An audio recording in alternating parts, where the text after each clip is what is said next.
Hello everyone. आज हम करेंगे फाइनल अकाउंट्स विद एडजस्टमेंट। क्या होता है जो फाइनल अकाउंट्स हैं? पिछली जो वीडियो में हमने किया था कि फाइनल अकाउंट्स क्या होते हैं। ट्रायल बैलेंस का जो भी बैलेंस होता है डेबिट और क्रेडिट साइड का, उसके बिहाफ पर हम फाइनल अकाउंट्स बनाते हैं, जिसमें हमारा आता है trading account, profit and loss account और बैलेंस शीट। लेकिन कई बार क्या होता है कि कुछ ट्रांजेक्शन्स होती हैं जो फाइनेंशियल ईयर के एंड होने पर हमें पता चलती हैं। ये ट्रांजेक्शन कौन सी हो सकती हैं? ये हो सकता है कि कोई ट्रांजेक्शन हम रिकॉर्ड करना ही भूल गए हों, या हो सकता है कि कोई अमाउंट है वो हमने रॉन्गली रिकॉर्ड कर ली है, या ये भी हो सकता है कि कोई जो ट्रांजेक्शन्स होती है वो हम केवल उसका वन एस्पेक्ट ही हमने रिकॉर्ड किया हो, यानी कि डबल एंट्री सिस्टम बेस पर हमने ट्रांजेक्शन को रिकॉर्ड नहीं किया होता। अगर हम इन अकाउंट्स को विद एडजस्टमेंट नहीं बनाते हैं तो जो हमारी फाइनेंशियल पोजीशन होगी किसी भी बिजनेस की, या उसका जो नेट प्रॉफिट या लॉस होगा, तो वो एक्यूरेटली पता नहीं चलेगा। तो इसीलिए फाइनल अकाउंट्स विद एडजस्टमेंट बनाए जाते हैं, ताकि फाइनेंशियल पोजीशंस और जो हमारा नेट प्रॉफिट या लॉस एक्यूरेटली क्या है उसकी जानकारी हमें यहाँ से मिल सके।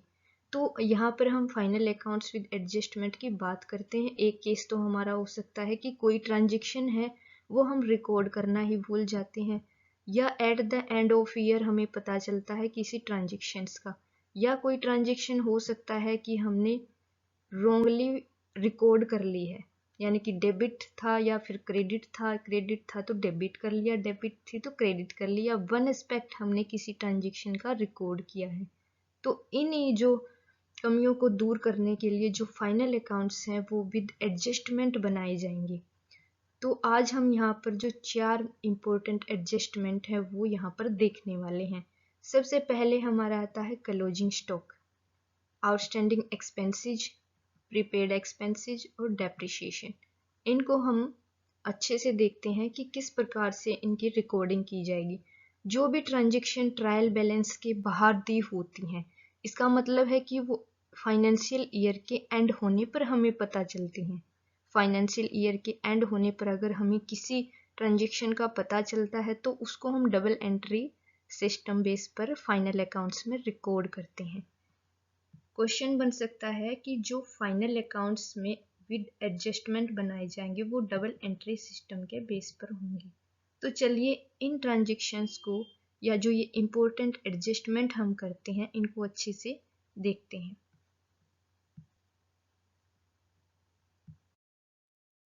जैसे पहली हमारी एडजस्टमेंट आती है क्लोजिंग स्टॉक की, जो आज हम करने वाले हैं। क्लोजिंग स्टॉक क्या होता है? जो रिलाइजेबल वैल्यू होती है और जो कॉस्ट होती है, जो भी लेस होगी उसी के ऊपर ट्रायल बैलेंस में इसको रिकॉर्ड किया जाता है। लेकिन मान लिया हमें 20,000 का क्लोजिंग स्टॉक है जिसकी एडजस्टमेंट नहीं हुई पहले, हमें बाद में पता चला जो कि ट्रायल बैलेंस के बाहर 20,000 था का जो क्लोजिंग स्टॉक है वो दिया है। तो इसको हम कैसे रिकॉर्ड करेंगे? क्योंकि 20,000 का क्लोजिंग स्टॉक हमें बाद में पता चला, तो ये दो जगह पर रिकॉर्ड होगा डबल एंट्री सिस्टम बेस पर। एक तो जैसा कि हम बैलेंस शीट के क्रेडिट साइड में इसको रिकॉर्ड करते थे वो तो होगा, लेकिन जो ट्रेडिंग अकाउंट है हमारा, उसके क्रेडिट साइड में भी क्लोजिंग स्टॉक है, वो 20,000 की एंट्री यहाँ पर होगी। तो दो जगह पर एंट्री होगी क्लोजिंग स्टॉक की। एक हमारी होगी ट्रेडिंग अकाउंट में और दूसरी हमारी होगी बैलेंस शीट के एसेट साइड में। तो ये हमारी है इम्पोर्टेंट एडजस्टमेंट, जो कि हम फाइनल अकाउंट्स विद एडजस्टमेंट बनाते टाइम करते हैं। पहली हमारी होगी क्लोजिंग स्टॉक, दूसरी हमारी आएगी फिर आउटस्टैंडिंग एक्सपेंसेस। आउटस्टैंडिंग एक्सपेंसेस क्या होते हैं? ऐसे एक्सपेंसेस जो कि मतलब कि खर्चे हो चुके हैं लेकिन अभी तक पे नहीं किए गए हैं। जैसे कि हमने किसी ईयर 12,000 की,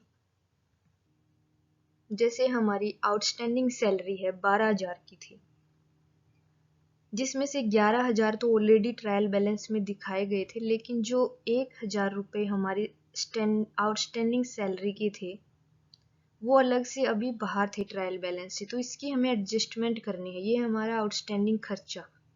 तो इसकी क्या एडजस्टमेंट करेंगे, एक बार तो प्रॉफिट एंड लॉस अकाउंट के डेबिट साइड में, क्योंकि हमारा एक्सपेंसेस है तो यहाँ पर 1000 है, अगर सैलरी दे रखी है ऑलरेडी 11,000 की तो 1000 ऐड करके यहाँ पर 12,000 टोटल हो जाएगा।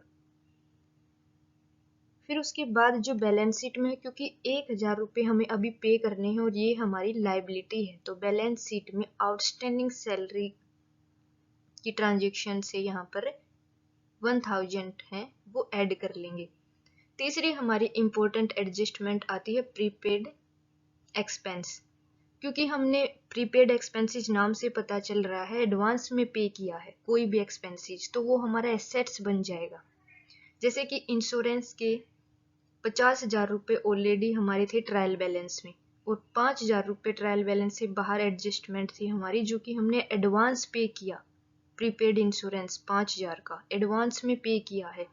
अगर इंश्योरेंस हमारा दे रखा था 50,000 का, प्रॉफिट एंड लॉस अकाउंट में यहाँ पर 50,000 हमारा खर्चा आ रहा था, 5,000 एडवांस पे किया था, तो यहाँ से हम लेस कर लेते हैं 5,000, तो फिर हमारा यहाँ पर आ जाएगा 45,000 का।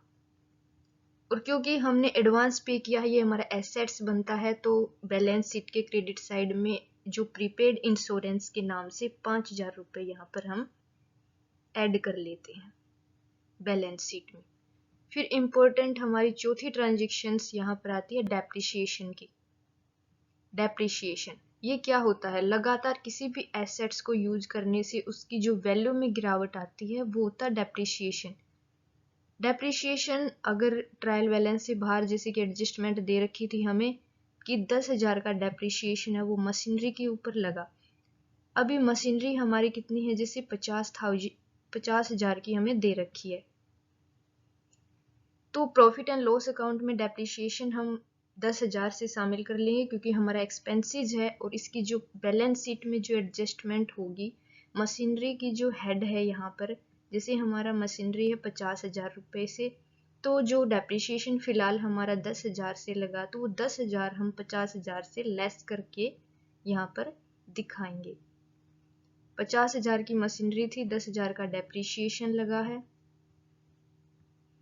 तो ये 10,000 का डेप्रिसिएशन है वो यहाँ पर हम लेस कर लेते हैं, और हमारी यहाँ पर जो एडजस्टमेंट है या अमाउंट है वो रह जाती है 40,000 की। तो आपको ये जैसे हम स्टार्टिंग से हम रिवाइज कर लेते हैं। पहली हमारी एंट्री थी जो कि इम्पोर्टेंट थी क्लोजिंग स्टॉक से रिलेटेड।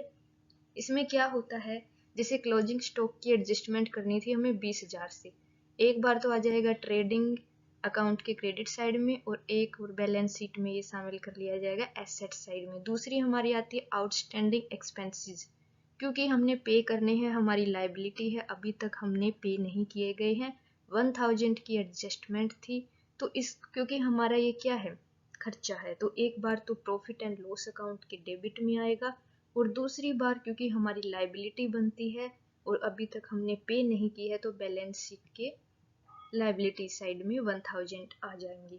तीसरी हमारी है प्रीपेड एक्सपेंसेस, जो कि एडवांस में पे कर दिया है और ये हमारा एसेट्स बनता है, तो एक बार बैलेंस शीट में आ जाएगा एसेट साइड में, और क्योंकि एडवांस पे कर दिया है तो रिलेटेड खर्चा, जैसे इंश्योरेंस 50,000 रुपये का था तो 5,000 रुपये हम वहाँ से लेस कर लेते हैं क्योंकि एडवांस पे कर रखा है हमने। और फिर हमारा आता है डेप्रिसिएशन। डेप्रिसिएशन वो खर्चा होता है जो लगातार किसी भी एसेट्स को यूज करने से उसकी वैल्यू में गिरावट लेके आता है। जैसे 10,000 का डेप्रिसिएशन जो कि ट्रायल बैलेंस से बाहर दे रखा था, तो इसमें हम क्या करते हैं, एक बार तो प्रॉफिट एंड लॉस अकाउंट के डेबिट साइड में इसको यहाँ पर ऐड कर लेते हैं क्योंकि ये हमारा एक्सपेंसेस है। और दूसरी ओर क्योंकि बैलेंस शीट में रिलेटेड जो हमारी ट्रांजेक्शन है मशीनरी की, जैसे मशीनरी है 50,000 रुपये की, तो 10,000 रुपये यहाँ से लेस करेंगे और 40,000 आ जाएगा। जो नेक्स्ट ट्रांजेक्शन है इससे रिलेटेड नेक्स्ट वीडियो में करते हैं। वीडियो अच्छी लगी हो लाइक करें, सब्सक्राइब करें। Thank you.